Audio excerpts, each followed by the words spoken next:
오늘 우리가 읽는 이 말라기 2장의 내용은 계속적으로 하나님과 자기 백성 사이에 논쟁이 계속 벌어지는데 서로 엇갈린 그런 모습을 보게 됩니다. 우리가 어디도 나누었던 것처럼 이러한 일들이 결국 어디로부터 시작이 됐느냐 할 때는 근원적으로 하나님의 사랑에 대한 오해입니다. 오해고 하나님 사랑에 대한 그 감격이 식어져 버리고 하다 보니까 그들이 하나님 앞에 무엇을 하든지 그것이 진실하지 못하고 또 그것의 성실을 온전히 나타나지 못하는 모습이 나타나게 되는 것입니다. 우리가 어제 처음에 이러한 논쟁의 시작점이 하나님께서 야곱을 사랑하신다. 내가 너희를 사랑했다라는 이런 하나님의 말씀에 관하여 당시 이스라엘 백성들의 태도는 하나님이 어떻게 우리를 사랑하셨나요? 언제 우리를 그렇게 사랑하셨나요? 이런 식의 태도를 취하면서 하나님 사랑에 대한 이런 반문, 이런 모습들을 나타내었음을 보게 됩니다. 그러다 보니까 나타나는 일들이 그들이 하나님 앞에 제사를 드려도 혹은 예배를 드려도 그것을 하나님이 받으실 만하게 그들이 드리지 않고 아주 형식적으로 그리고 눈에 보이듯 신유가듯이 하나님을 대하는 태도로 나타난 겁니다. 사람에게 무엇인가 선물을 준다 하여도 사람이 볼 때도 선물 같지 않은 것들을 만군의 여호와 앞에 그러한 온전치 못하고 제대로 되지 못한 그런 희생의 제물들, 그런 예물들을 가져와서 드리는 태도를 보이고 있는 것입니다. 그것에 대해서 차라리 성전문을 닫으면 좋겠다. 내가 그런 일이 더 이상 되지 않았으면 좋겠다 하는 그런 말씀으로 답변하시는 것을 우리가 보았습니다. 두 번째 논쟁이 이제 그런 내용으로 쭉 이어지는데 그 논쟁이 계속 이어서 오늘 우리가 있는 2장 1절부터 9절까지 이어지는데 그러한 제사를 하나님 앞에 드리는 데 있어서 중요한 역할을 맡는 이들이 제사장들이겠죠. 이 제사장들. 근데 이 제사장들의 태도 또한 하나님께서 이들이 어떤 태도를 가지고 있는지 하나님이 그들을 책망하시는 내용이 계속 이어지고 있다는 겁니다. 사실 하나님과 그 백성 사이의 관계에 있어서 이 제사장 혹은 이 제사장들을 섬기는 레위인들의 역할은 대단히 중요했습니다. 그건 이스라엘 역사가 분명히 보여주고 있는 바였고 우리가 앞서 지난 여러 시간 동안 읽어왔던 에스라서로부터 느헤미야 성경에도 보면 이스라엘 역사 후기에 있어서도 그러한 태도를 보였던 것을 우리가 보게 됩니다. 레위인들 제사장들이 결국 자신들이 하던 일들을 버리고 먹고 사는 일로 다 자신의 가족들을 데리고 자신들이 하는 모든 일들을 버릴 수밖에 없었던 일들, 그런 것으로 인해서 이스라엘 종교가 완전히 근간이 허물어져 버리는 일들이 있었던 것을 우리가 지난 시간들을 통해서 읽어보기도 한 것입니다. 그래서 이들의 역할이 상당히 중요했고 이들의 삶은 백성들에 의해서 보장이 되어야만 했던 것인데 이 말씀이 주어지고 있는 때에도 이런 종교적인 회의감 또 영적인 회의함이 얼마나 많이 깃들어 있는지 이 제사장들이 자신들의 직무를 제대로 감당하지 않는 모습을 보여주고 있는 것입니다. 여기 본문 4절 가서 보시면 이렇게 표현했습니다. 4절에 만군의 여호와가 이르노라 내가 이 명령을 너희에게 내린 것은 레위와 세운 나의 언약이 항상 있게 하려 함인 줄을 너희가 알리라. 레위와 세운 나의 언약이 어떤 내용들을 담고 있느냐 하면 5절 이어서 보면 생명과 평강의 언약이다 이렇게 말합니다. 생명과 평강의 언약, 그 사역을 혹은 그 언약을 이행하게 될 때 가져다 줄 열매, 그것이 생명과 평강이다라는 사실을 보여주고 있는 표현이죠. 레위와 세운 하나님과의 언약을 그들이 성실하게 잘 이행하게 되면 결국 그들 뿐만 아니라 모든 백성들에게 생명과 평강의 열매가 맺어진다 하는 것입니다. 그런데 이러한 그들의 언약에 대한 신실함이 사라져버리고 어떻게 하느냐, 여호와의 말을 듣지도 않고 마음에 새기지도 않고 하나님의 이름을 영어롭게 하지도 않았다, 이렇게 책망하시는 것입니다. 2절로 가서 보면 만군의 여호와가 이르노라, 너희가 만일 듣지 아니하며 마음에 두지 아니하여 내 이름을 영어롭게 하지 아니하면 내가 너희에게 저주를 내려 너희의 복을 저주하리라. 그 다음 말씀을 보면 이미 저주하였다. 왜냐? 너희가 그것을 마음에 두지 아니하였기 때문이다. 이렇게 분명히 말씀을 해줍니다. 그들에게 있어서 중요한 역할이 뭐냐면 6절에 보면요, 진리의 법을 가지고 있어야 됩니다. 그리고 불의함이 없어야 되고 화평함과 정직함을 가지고 하나님과 늘 동행하여야 되고 죄악에서 사람들을 떠나게 하는 역할을 해서 백성들이 거룩하게 살게 하는 역할을 이들이 감당해야만 했습니다. 제사장들 역할이 크게 두 가지로 분류해요. 하나는 뭐냐면 백성들이 하나님 앞에 범한 죄를 화목하게 하는, 그래서 그들로 다시 거룩하게 하는 역할을 감당하는 것이 첫 번째 일이고, 제사장들의 또 하나 중요한 역할이 뭐냐면 그들로 하여금 어떻게 하나님 앞에 살아야 되느냐 할 때 하나님의 율법을 그들이 백성들에게 잘 가르치는 역할을 해야 했다는 겁니다. 그래서 이 두 가지 역할이죠.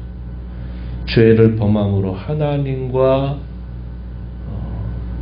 언약에 신실하지 못했던 그들의 행실에 대해서 속죄하여서 그들이 다시 거룩함을 회복하도록 하고, 그들이 거룩한 삶을 살도록 율법을 백성들에게 잘 가르치는 역할이 이 제사장의 두 가지 중요한 직무였습니다. 그런데 당시에 그 제사장들의 모습은 오히려 정반대의 모습을 보여주고 있다 하는 겁니다.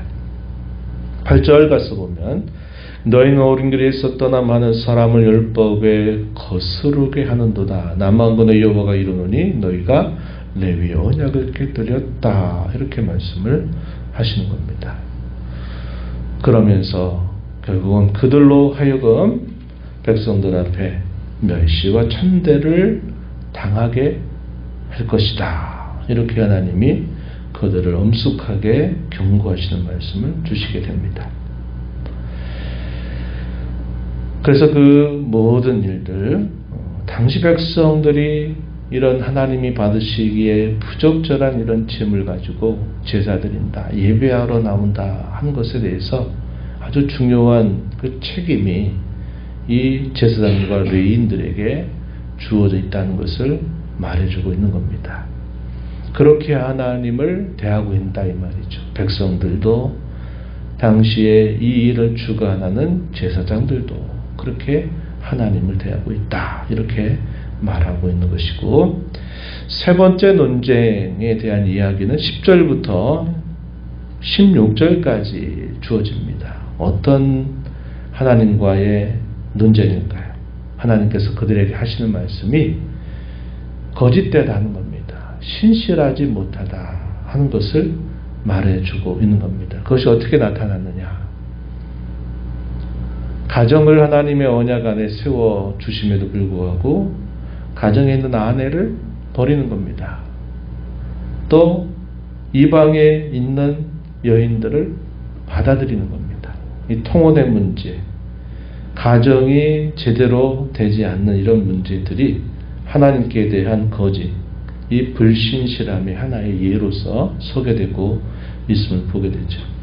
이것도 역시 우리가 앞에 읽었던 에스라나 느헤미야 시대 때 아주 큰 문제거리가 되었던 거죠. 이스라엘 자손들이 예루살렘으로 귀환해서 그들이 부푼 꿈을 가지고 성전도 재건하고 예루살렘 성도 재건해 나가는 과정에서도 이런 일들이 거듭거듭 있었다는 겁니다. 이방의 여인들을 아내나 며느리로 맞이하게 되면서 결국은 그 이방의 종교에 오염되고 결국 하나님을 저버리게 되는 이런 일들이 아주 고질적인 문제로 있었다는 것을 우리가 확인한 바 있어요. 역시 이 영적으로 해이해졌던 이 시대에도 역시 그런 문제를 지금 하나님께서 책망하고 계심을 보게 되는 겁니다. 하나님을 섬기는 것은 사람과의 관계에 반드시 연결되는 문제라는 겁니다. 하나님 섬기는 것 따로, 내가 다른 사람과 관계되는 것 따로 있을 수 없는 일이죠. 사람을 대하는 것은 결국 하나님을 어떻게 섬기는가 하는 것을 보여주는 하나의 증거가 되는 것입니다. 뭐라고 말씀하시느냐? 10절에 보면 한 아버지 한 하나님을 모시고서도 형제에게 거짓을 행해서 조상들의 언약을 욕되게 한다라고 책망하십니다. 여기서 여러 차례 반복되는 것, 거짓을 행했다, 거짓을 행했다라는 표현들이 반복적으로 표현되고 있는데 11절 이하 11절 가서도 보시면 또 뭐라고 말하면 거짓을 행했다, 가증한 일을 행했다, 여호와의 사랑하시는 그 성소 혹은 성결을 욕되게 하였다. 14절에서는 그렇게 또 책망을 하십니다. 눈물과 울음과 탄식으로 여호와의 제단을 가리고 있다라고 13절에서는 또 책망합니다. 그거에 대한 하나의 분명한 신뢰가 뭐냐? 이방신의 딸과 결혼하는 것이다. 이렇게 말해주고 있어요. 11절 끝부분에 보면은 이렇게 말하죠. 유다는 여호와께서 사랑하시는 그 성결을 욕되게 하여 이방신의 딸과 결혼하였다. 이렇게 표현합니다. 거짓을 행하는 일의 하나의 표본적인 그들의 모습이 자신의 아내를 내버리고 다른 이방의 여인들을 맞이하게 되는 이런 일이 있었다는 것을 말해주고 있는 겁니다. 우리가 읽은 16절에 가서도 그런 표현들이 주어지죠. 이스라엘의 하나님 여호와가 이르노니 나는 이혼한 것과 옷으로 학대를 가리는 자를 미워 하노라. 만군의 여호와의 말이니라. 그러므로 너희 심령을 삼가지켜 거짓을 행하지 말지니라. 거짓을 행한다, 신실하지 못하다 라는 이런 의미가 여기 세 번째 논쟁에 있어서 중요한 화두가 되고 있음을 우리가 확인할 수 있습니다. 그러면서도 그들이 뭐라고 하나님 앞에 또 불평을 늘어놓냐면 이렇게 말했어요. 14절 말씀에 봉헌문을 돌아보지도 받지도 아니하신다. 하나님 왜 그렇게 우리의 제사를 받지 않으십니까? 이렇게 또 불평하는 겁니다. 또 뭐라고 말하냐면 이어지는 말씀에 이제 17절 내용인데 거기서 뭐라고 말하냐면 우리가 어떻게 여호와를 괴롭혀 드렸다고 말하시는 겁니까? 이런 식의 표현을 또 나타내고 있어요. 말로 여호와를 괴롭게 하고 있어도 그렇게 말하고 또 이어지는 말씀에 정의의 하나님이 도대체 어디 계시단 말입니까? 이렇게 그들이 불평을 늘어놓는 겁니다. 17절 하반절에 보면 너희가 말하기를 모든 악을 행하는 자는 여호와의 눈에 좋게 보이며 그에게 기쁨이 된다. 하나님이 언제 이렇게 말씀하시거나 이렇게 행하신 바가 있습니까? 그런데 하나님을 그런 분으로 이야기합니다. 또 말하기를 정의 하나님이 어디 계시냐 이렇게 또 불평을 늘어놓는 겁니다. 하나님이 정의로우신 게 맞다고요? 하나님이 공의로우신 게 맞다고요? 이렇게 또 불평을 늘어놓는 당시 백성들의 모습을 우리가 보게 되는 거죠. 계속 엇갈리는 겁니다. 하나님이 이런 것들이 잘못되었다. 이런 것들을 고쳐라. 이런 말씀을 하시면 우리가 언제 그랬습니까? 하나님은 그런데 왜 이렇게 하십니까? 계속 이런 식의 아주 불신실한 또 완악한 그런 말을 통하여서 하나님을 대적해 하는 그런 모습들이 계속 이어지고 있음을 보게 됩니다. 이런 계속적인 논쟁이 이 말라기 전체의 내용들을 구성하고 있는 겁니다. 그래서 주일날에도 그 말씀을 드렸습니다만 그 시대가 얼마나 영적으로 무지하고 또 해이해지고 또 하나님을 어떻게 대하고 있는가 하는 것들을 아주 적나라하게 보여주고 있는 그런 내용들이 이 말라기서 전체를 이루고 있다 하는 것이죠. 이런 태도가 정도에 있어서는 차이가 있을지라도 오늘 저와 여러분이 살아가는 우리의 삶 속에서도 이런 면들이 얼마든지 나타날 수 있다 하는 것을 우리는 잘 살펴볼 수 있어야 합니다. 그래서 하나님의 말씀이 옛날에 옛적에 있었던 그 말씀만이 아니라 오늘 하나님과 우리와의 관계를 보여주는 하나의 거울처럼 우리가 생각을 해서 나도 하나님을 사랑한다 말하면서 내가 이렇게 그 하나님의 사랑을 오해하고 있는 것이 아닌가. 다 모든 것들을 생각할 때 하나님 중심이 아니라 다 나 중심으로 모든 것들을 다 생각해서 내가 하나님을 대하고 있는 것이 아닌가 하는 것들을 우리가 이 말씀들을 통해서 계속 점검하는 자세를 가져야 하겠습니다. 오늘 말씀을 보면서 레위인들이 감당했던 이 역할들은 오늘날 교회 가운데서는 말씀을 전하는 이런 목회자들에게 우리가 적용을 해볼 수 있겠고 또 말씀을 듣는 성도들 이렇게 또 적용해 볼 수 있을 것입니다. 교회 가운데서 말씀을 전하는 자들이 하나님 앞에 신실하고 참된 그런 종들이 되어서 하나님과 그 백성들 사이의 관계를 잘 돈독하게 하는 역할들을 잘 감당하는 그런 일이 되도록 기도해 주시기를 부탁을 드리고 우리가 하나님 앞에 살아가는 삶은 결국 다른 사람에 대하여 우리가 어떻게 대하는 것과 결코 다른 이야기가 아니다 하는 것을 우리가 늘 기억하면서 우리를 거룩하게 하신 하나님 앞에서 우리가 하나님 앞에 뿐만 아니라 우리가 함께 살아가는 모든 사람들 앞에 거룩하고 진실한 삶을 살아가는 저와 여러분이 되어야 하겠다는 겁니다. 이런 교훈들을 새기면서 또 하나님의 은혜를 구하며 이 하루를 힘써 살아가게 되기를 바랍니다. 하나님 아버지 감사합니다. 이 새벽을 깨워 또 주 앞에 저희들의 걸음을 인도하시고 오늘도 하나님께서 주시는 말씀을 읽고 교훈받게 하셔서 감사드리옵나이다.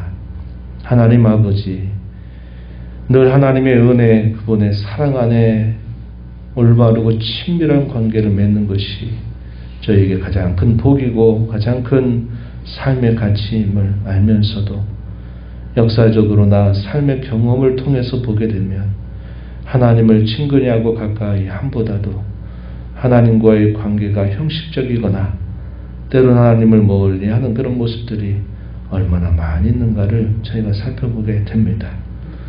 영적인 해이함, 영적인 무감각함, 하나님 사랑에 대한 반문 이런 것들로 가득 찼던 당시 시대에 하나님께서 그 백성들에게 찾아오셔서 이런저렇게 말씀을 해주시건만 당시 백성들의 태도는 대단히 하나님을 향하여 불신과 또 하나님을 향해서 대적하는 그런 모습을 보였던 것을 보게 됩니다. 오늘 저희의 삶 속에서도 이런 영적인 해이함과 무감각함이 저희에게도 있을 수 있음을 언제나 늘 경계하고 하나님 사랑을 올바로 알고 그 사랑의 넓이와 깊이와 높이와 크기를 날마다 알아가는 저희가 되게 하시고 그리스도 안에서 베푸신 그 은혜의 풍성함이 어떠한 줄을 살펴보게 하셔서 하나님을 향한 사랑, 그 은혜에 대한 감사로 하나님을 진실하고 참되게 올바르게 잘 섬겨가며 그 하나님을 섬기던 태도가 저희가 살아가는 세상 속에서 사람들과의 관계 속에서도 그러한 모습이 잘 드러나는 저희들의 삶이 되도록 도와주시고 인도하여 주시옵소서. 은혜의 보호자 앞에 나와서 아버지의 은혜를 구하는 모든 심령들의 간구를 귀 기울이시고 응답해 주시기를 바라며 예수님 이름으로 기도하옵나이다. 아멘.